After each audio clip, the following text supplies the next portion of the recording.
นี่หยังวะไม่เท่าป๊าด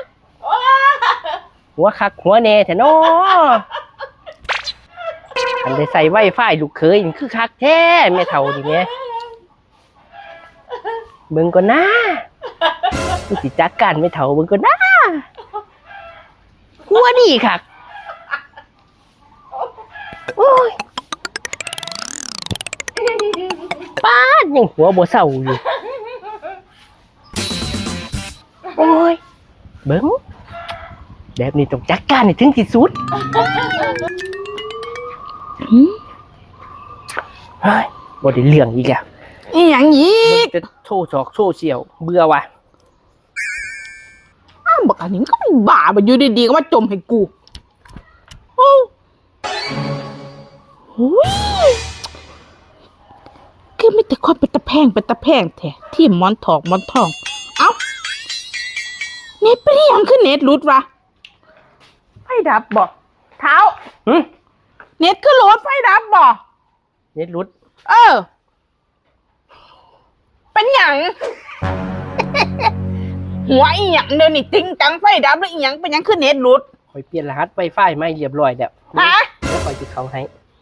เปลี่ยนเลยดีหยังคอยบ่อยากให้ไม่เท่าเล่นไวไฟคอยโอ้บักอันนี้มึงเป็นบ้าอีหลีเนาะกี่ที่มันไม่เท่ากับภาษารหัสไวไฟโอ้ยแล้วหัวดังแม่เอ้าแล้วมวนแล้วหัวดังแล้วมึงไปยากอย่างน้ำน้าวแล้วหัวดังคอยรำคาญเอ้าของเจ้าเขาแล้ว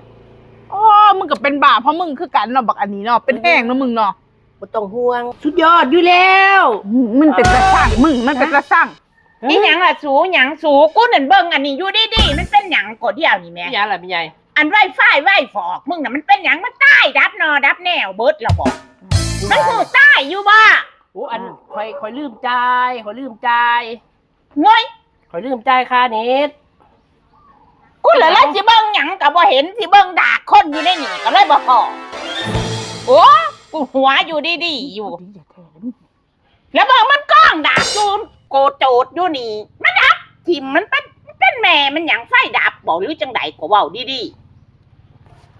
มึงบอกทำไมมึงบอกทำไมบอกว่าดีมึงบอกทำไมอีหยังล่ะนางมันเป็นหยังก็เดียวนี่แม่มันดับไว้หรือจังไดก็มึงจังไปหยุมไปหยิกมันอยู่หั่นมันสิเป็นนี่หยังมันแล้วมันหนวกหูเสียงเจ้าหัวมันเปลี่ยนรหัสไวไฟว้ายมันจะมีความสุขเลยบอกกูหัวนี่แม่ฮะ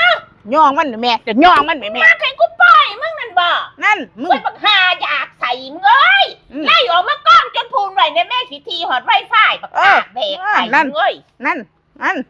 สมน้ำนาสมผื่นมึงบ่สมขวด